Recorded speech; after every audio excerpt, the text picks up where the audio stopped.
Assalamualaikum warahmatullahi wabarakatuh. Perkenalkan, nama saya Sumiati, program studi Pasca Sarjana Kesehatan Masyarakat Universitas Ahmad Dahlan. Di sini saya akan mempresentasikan tentang critical appraisal dari sebuah jurnal atau artikel. Untuk mempersingkat waktu, langsung saja kita mulai. Judul artikel yang pertama, faktor risiko kurangnya perilaku hidup bersih dan sehat atau PHBS, tatanan rumah tangga terhadap kejadian diare pada balita di wilayah kerja Puskesmas Benu, Benua Kota Kendari tahun 2017. Pada artikel ini terkandung antara latar belakang dan fokus penelitian secara garis besar, sehingga mudah untuk dipahami. Karena pada latar belakang artikel ini menceritakan masalah penyakit diare yang menjadi penyebab nomor 1 kematian pada balita tahun 2009 hingga saat ini menjadi masalah kesehatan masyarakat Indonesia. Beberapa faktor yang menjadi penyebab timbulnya penyakit diare disebabkan oleh kuman melalui kontaminasi makanan atau minuman yang tercemar tinja atau kontak langsung dengan penderita karena kurangnya perilaku hidup bersih dan sehat. Artikel ini juga memberikan informasi atau ulasan yang berkualitas dan sangat penting mengenai risiko kurangnya PHBS yang dapat menimbulkan masalah bagi kesehatan, khususnya diare pada balita. Kejadian diare yang terdapat berdasarkan data Puskesmas Benu, Benua Kota Kendari tahun 2014 dan tahun 2015 cenderung meningkat sehingga sebagai tempat untuk dilakukan penelitian. Adapun pertanyaan dari penelitian ini yaitu bagaimana faktor risiko dari kurangnya PHBS terhadap kejadian diare pada balita. Sedangkan hipotesis penelitian yaitu terdapat hubungan faktor risiko dari kurangnya perilaku hidup bersih dan sehat terhadap kejadian diare pada balita. Untuk hasil penelitian yang dilakukan pada bulan April sampai dengan Agustus 2017 terhadap faktor risiko PHBS tatanan rumah tangga terhadap kejadian diare menunjukkan bahwa dari 104 balita yang terbanyak dinyatakan berisiko menderita diare karena tidak eksklusif pemberian ASI. Eksklusifnya dengan jumlah 61 balita atau sama dengan 58,7%. Sedangkan balita yang tidak berisiko dengan jumlah 43 balita atau sama dengan 41,3%. Kemudian yang kedua juga menunjukkan bahwa dari 104 balita yang dinyatakan berisiko menderita diare karena tidak mencuci tangan dengan baik, yaitu berjumlah 56 balita atau 53,8%. Dan balita yang tidak berisiko berjumlah 48 balita atau 46,2%. Sedangkan yang ketiga juga menunjukkan bahwa dari 104 balita yang dinyatakan berisiko menderita diare karena perilaku tidak menggunakan jamban sehat, yaitu berjumlah 41 balita atau 39,4%. Dan yang menggunakan jamban sehat berjumlah 63 balita atau 60,6%. Kemudian untuk desain atau metode yang digunakan dalam penelitian ini, populasi adalah ibu yang memiliki balita berjumlah 2.381 ibu, sedangkan sampel kasus 52 sampel dan sampel kontrol adalah 52 sampel.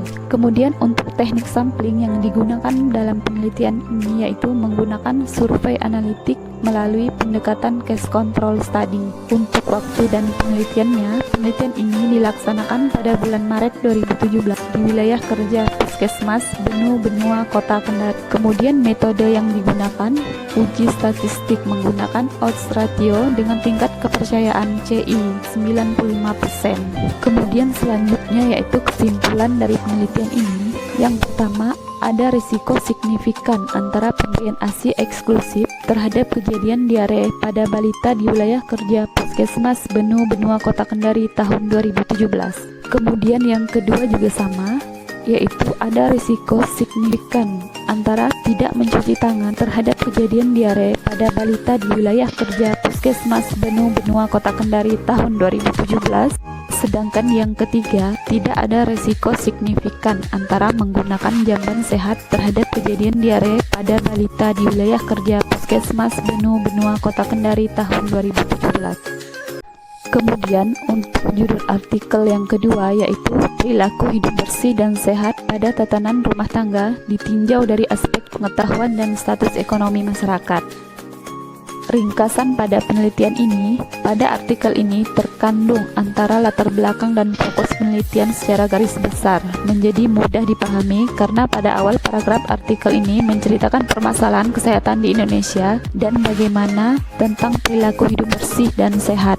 Dalam artikel ini juga memberikan informasi atau uraian yang berkualitas dan sangat penting mengenai dampak dari perilaku terhadap derajat kesehatan manusia cukup besar, yaitu 30-35%. Maka diperlukan berbagai upaya untuk mengubah perilaku yang tidak sehat menjadi sehat. Salah satunya melalui program perilaku hidup bersih dan sehat.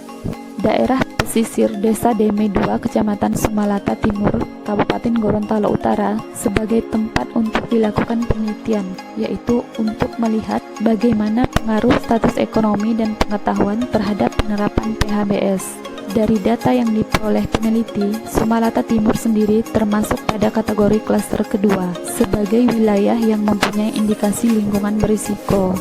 Untuk pertanyaan pada penelitian ini, apakah ada pengaruh antara status ekonomi dan pengetahuan terhadap penerapan PHBS? Sedangkan hipotesis penelitian adalah terdapat pengaruh antara status ekonomi dan pengetahuan terhadap perilaku hidup bersih dan sehat. Kemudian untuk desain atau metode penelitian ini, populasi adalah kepala rumah tangga sebanyak 548 jiwa, sedangkan sampel adalah 231 orang. Kemudian teknik sampling yang digunakan dalam penelitian ini yaitu menggunakan purposive sampling. Untuk lokasi dan waktu penelitian ini dilakukan di Gorontalo Utara pada tanggal 23 April 2018 sampai dengan 4 Mei 2018, Desa Deme 2, Kecamatan Sumalata Timur, Kabupaten Gorontalo. Kemudian untuk metode statistik yang digunakan adalah uji statistik regresi linear. Selanjutnya, hasil penelitian yang dilakukan pada tanggal 23 April 2018 sampai dengan 4 Mei 2018 terhadap program perilaku hidup bersih dan sehat didapat hasil yang signifikan antara status ekonomi dan pengetahuan terhadap PHBS. Kemudian yang terakhir yaitu kesimpulan dari artikel yang kedua. Berdasarkan penelitian, status ekonomi dan pengetahuan memberikan pengaruh yang signifikan terhadap program perilaku hidup bersih dan sehat di daerah pesisir Desa Deme 2, Kecamatan Sumalata Timur, Kabupaten Gorontalo Utara, di mana keduanya memiliki kaitan yang erat terhadap penerapan PHBS. Namun, penerapan PHBS juga dipengaruhi oleh variabel lainnya yang terdapat pada beberapa indikator PHBS. Sekian presentasi dari saya. Terima kasih. Assalamualaikum warahmatullahi wabarakatuh.